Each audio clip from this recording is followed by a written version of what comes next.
I fancy seeing you guys. So tonight we've got a quickie, a real quick one tonight because Bay has ordered pizza, gluten-free, lactose-free pizza, of course. So we're going to go in, we're going to hit some stuff on gut health, and then we're going to come right back out. So yeah, guys, as always, ask all your questions that you have, right? Ask them straight away because this one's going to be quick, all right? We're not going to be around here for long. I'm just going to be in and out in half an hour. I'm going to give you the basic rundown on how gut health affects your gains, in particular muscle gain, all right? So rather than fat loss gains this time, we're going to be talking and focusing more about muscle gain, all right? So let me share this in the Shred community so that all my Shred community members can see that we're going live when this internet loads for me. Yes, got it. All right, and I'm going to share this up. I'll give you guys the link as always to the Shred community if you're not already in it. If you're not in it, you're missing out. All right, so get amongst it because we post up heaps and heaps of stuff in there every single day. Boom, posting up now. Excuse my multitasking. I'm a man. I suck at multitasking.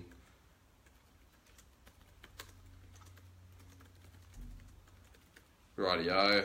Boom. Shared. Link is going up now. Woodsy, that chest. Mate, I worked for a long time on my tits. A long time. You'll be there soon, brother. One day you'll have succulent breasts like mine. Alright, well first of all, we've already got a question in.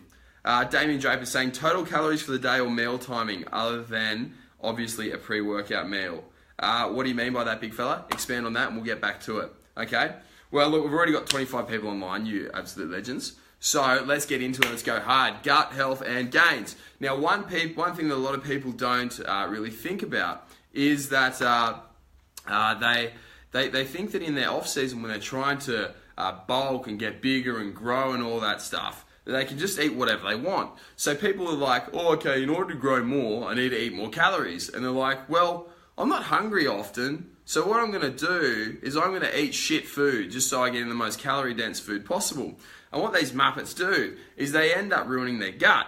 And you know, the funny thing about the gut is that when the gut's unhappy, you get less hungry. So when you get less hungry, you can't eat good food, which means you then go and resort to more calorie dense foods, which inevitably irritate your gut. And then you eat them and you gain more fat and you don't gain as much muscle, okay? So when you are going on a bulk and you're just trying to get in all your calories, be smart about it. Don't eat like a dickhead. As soon as you start eating like a dickhead, your gains go downhill massively. That's why with my boys, I'll let them eat pancakes, okay? They can have gluten-free pancakes, they can have maple syrup, they can have, berries, they can have rice with shitloads of maple syrup, rice malt syrup, whatever over the top of it. That's fine. But I'll never, ever let any of my guys, or never myself, will ever go and resort to, eating cheeseburgers or bloody bagels or crap like that, stuff which is really inflammatory for your gut.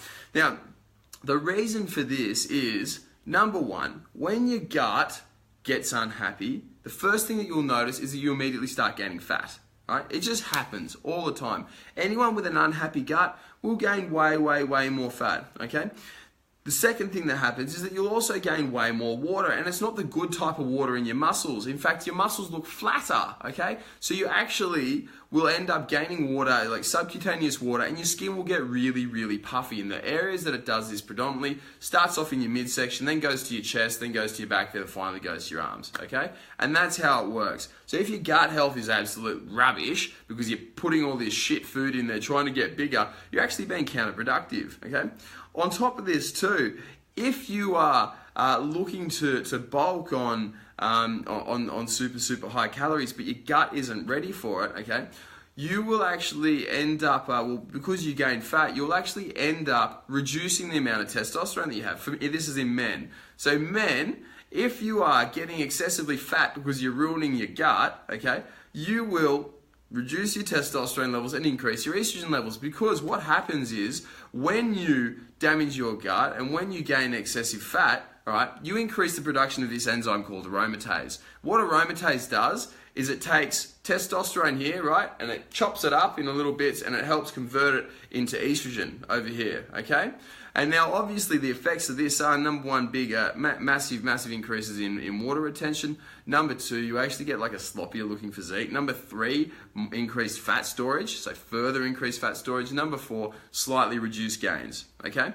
So you don't want to get fat. Now, in women, okay, on the other hand, when you damage your gut, the first thing I notice in girls is that they get increased estrogen storage, okay? Or they have increased symptoms of higher estrogen storage. So this is stuff like holding more fat around their hips and their lower back and their waist, okay?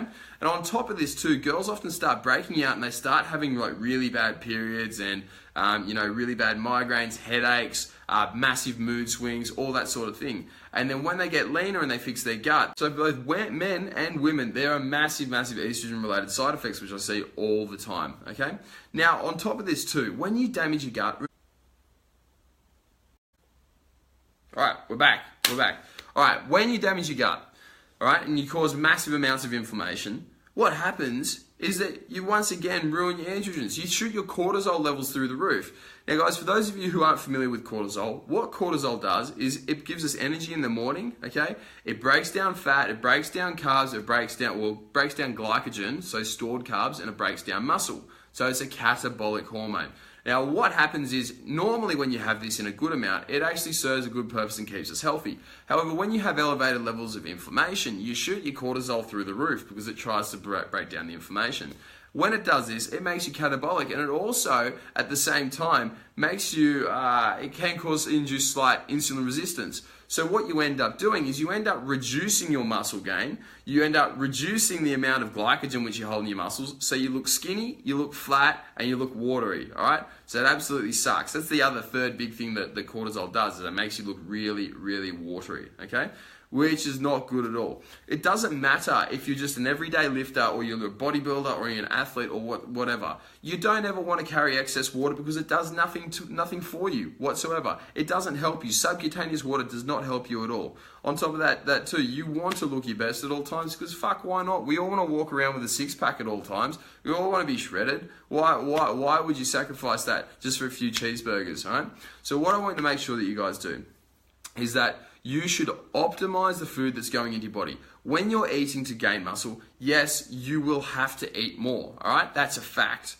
When you are looking to do this, you need to make sure that your gut is happy with what you're putting in. I can tell you right now, I can put in easy 5,000 calories per day and not upset my gut. All right, my boys, some of my other guys who have been coaching for a while are on 5,000, 6,000, 7,000 calories, and their guts are fine as well. You don't need to put shit into it.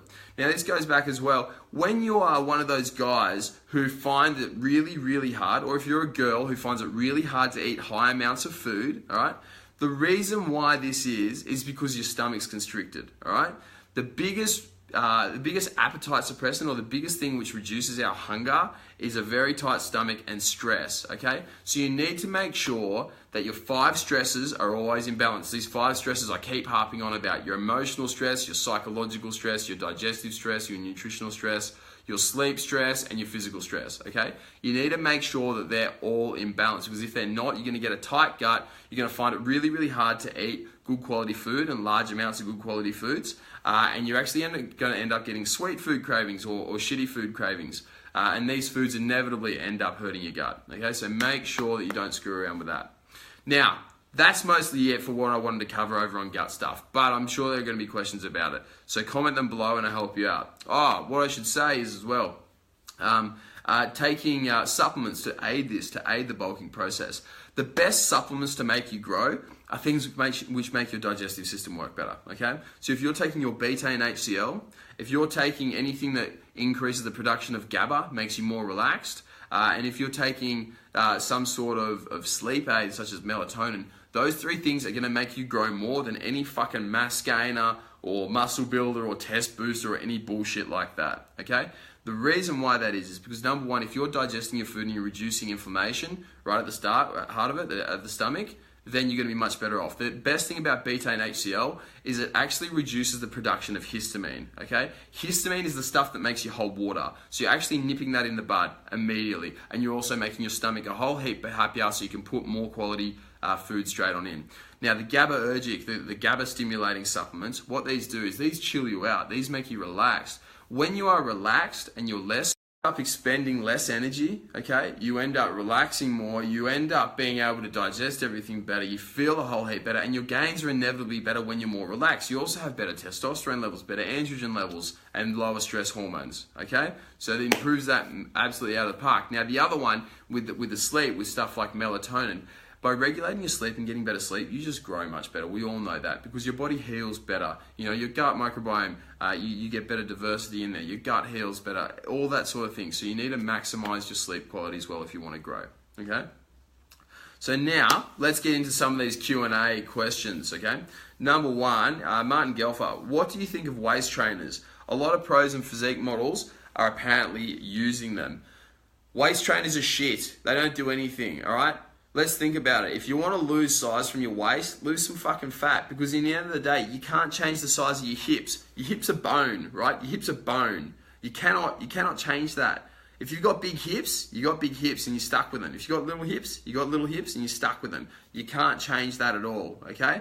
So what people think is by wearing these waist trainers, they can actually shrink the size of their waist to make it really, really tiny.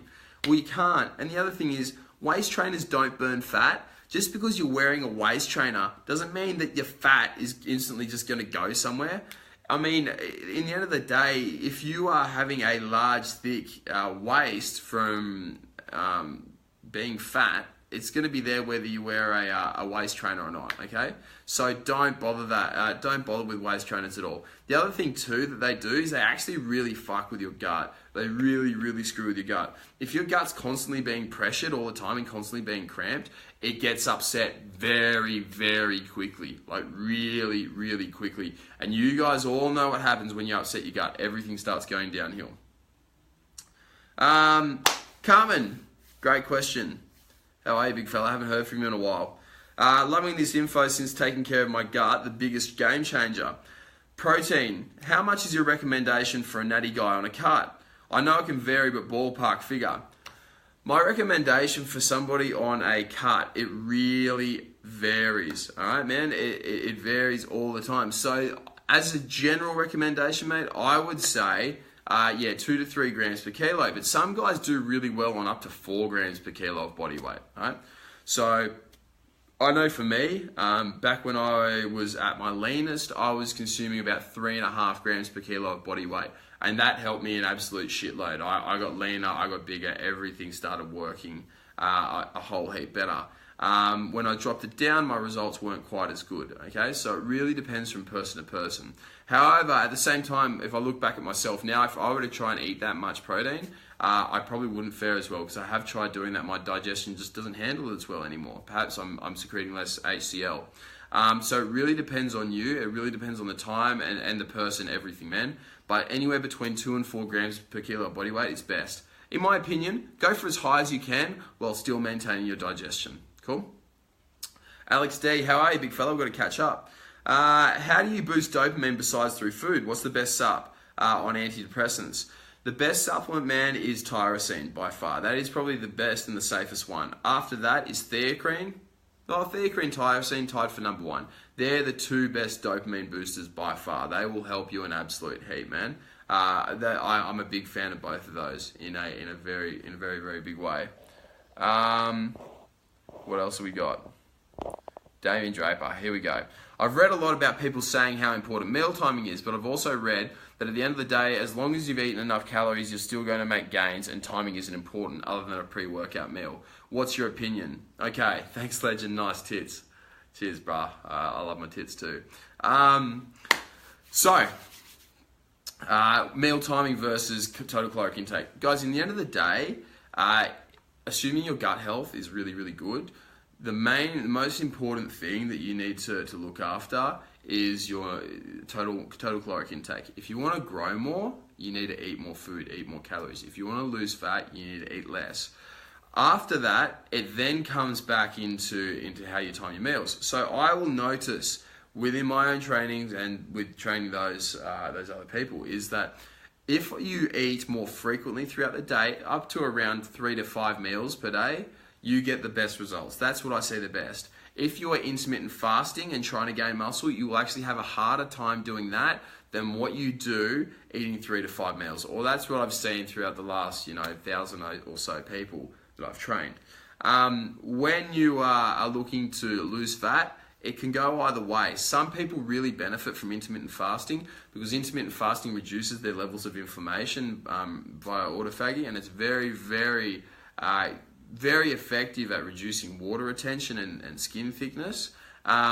Whereas eating more frequently, people often feel like they can train better in the gym, but at the same time, intermittent fasting also offers cognitive benefits. So really, I think it's a case-by-case basis, man. I don't think there's any generic advice I can give you. Well, actually, you know what? Generic advice I can give you, and what I'd recommend for most people, straight up, when I first start working with them, is 5 meals a day, no matter what. That's the easiest, because when you eat 5 meals a day, it's very easy to digest. It's quite easy and easy on the stomach. You don't get bloated, you don't get backed up, you don't belch, you don't get gassy, any of that crap, all right? And it's also quite convenient to fit into your day, because I mean, you have breakfast, and then you have like what do you have? 11 o'clock smoko. Then you have lunch. Then you have a meal after work. Then you train, and then you go eat again after you train. Okay, just before bed. So that's why I recommend 5, because it's really quite easy to fit into your day. It fits in perfectly. Keeps you hungry. Keeps your blood sugar levels stable all the time. All right. So that's what I'd say as in general, mate. But without a doubt, intermittent fasting does have some huge, huge benefits. Hey, Jody, how are you, brother? Hey. How are you, man? Good, thanks. I'm just going live. Do you want to meet everyone? What's this? Do you want to meet everyone? This is my girlfriend's house, mate. Don't want to go live? Alright. Probably. I look like a drowned rat right now. You look like a drowned rat? Alright, we won't introduce you to Anna, guys.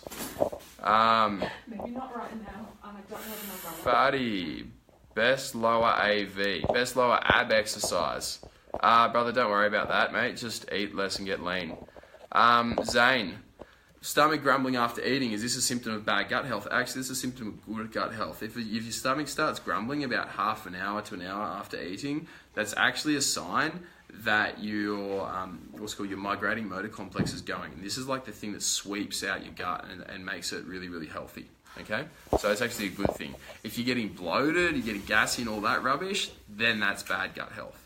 Melkin D'Amico, what about low carb meals? Low carb meals are great, mate. Big fan of low carb. In fact, my signature nutrition system is having low carb meals all through the day and then having a heap of carbs at night before bed. Josh Bishop, hey bro, as you know, trying to gain size, but because I don't have a very physical job anymore, I'm putting a little weight on around the tummy. I gym for about an hour to an hour and a half hours a night, but I'm still holding weight around the gut. Is there any food I should cut out to reduce this? Yeah, big fella, you know it. Just the standard things that we always say, all right, is the gluten and the dairy. They're the two big ones that'll go. And if you can reduce those bad boys, then you're going to have a much, much easier time. Okay, they're the big ones. Brother, mate, they're the two easiest ones for you to do, brother. Other than that, just keep exercising more throughout the day. If you're continually exercising throughout the day, you're just constantly moving, you're getting up, moving about, go for coffee in between or a tea or whatever, just get up as much as you can and walk around, then you're going to, the constant movement's going to be great. On top of this too, what we can do is we can add in berberine. If you are finding that you are, holding on to a bit of fat around your midsection, a little bit too much fat, you just add in a little bit of berberine, and that tends to nip that one in the bud. All right. So yeah, that's going to be the biggie, mate. But if I remember correctly, we're getting you started soon, so we'll have a full plan sorted out for you ASAP, man. And that won't be any issue at all. We'll sort all that out. Anthony, hey Gazer from the Gold Coast. Hey big fella, how are ya? Good to have you on board. All right, guys, I've got instructions from my missus to wrap this up pretty soon. If you have any questions, comment them now or forever hold your peace until the next live session on Sunday, which really isn't that bad, is it? Malcolm D'Amico, pre-workout versus strong coffee before workout. Mate, depends on the pre-workout. The pre-workout I recommend is tyrosine. This general pre-workout I recommend is a bit of tyrosine, some theocrine, and some arginine alpha-ketoglutarate. They're the three best ones, which I'd say for you. I actually avoid stimulants pre-workout because they stop blood flow, they reduce blood flow, make it less effective, and they also give you a crash afterwards, which isn't always great. Some people say that they have a positive effect on cortisol. By increasing your cortisol, you actually increase the rate of muscle gain. All right, it's confusing, I know, but some people suggest that can happen, whereas I don't really think that it does too much. If you're looking for optimal strength gains in the session, then you can smash a little bit of caffeine, and that will increase your performance and your strength. It'll also increase your endurance. But by using tyrosine and theocrine, you're probably going to get the same thing, okay? So there's my long-winded answer, mate. Pre-workout, yes, if you're going to do it, I'd highly recommend tyrosine, theocrine, and a bit of arginine alpha-ketoglutarate over any traditional pre-workout. Traditional pre-workout that you buy on a shelf is shit, all right? Wouldn't waste my money with it. But a strong coffee, on the other hand, mate, it's not going to do a whole heap for you. Alrighty then. Well, if nobody else has got anything for me right now, well, I might chuff off. I'm not going to be online tomorrow. We're not going to be live tomorrow. But Sunday, the plan is to be live at around, let me check my calendar. I've got the show. So we've got big Paddy Roach up. We've got Jared and Daniel Woods. 3 of my boys are up competing on Sunday. So depending on what time their show finishes, depends when I'm going to be going live. All right. Big shout out to Pat as well, by the way. Pat we were trying to get him to drop 10 kilos in 24 hours. We almost got there. We got to 8 kilos within 24 hours of water loss. So he did very, very well. Went from, well, it was a bit high 83s, it was 83.4, and got down to, was it 83 or 84? But anyway, he lost an absolute shitload of weight overnight, which is absolutely fantastic. So yeah, guys, keep tuned. Join the Shred community if you're not already a part of it. I'll keep filling you in with how all the boys are going on Sunday. And until then, I'll see you on Sunday and we'll chat soon. Enjoy.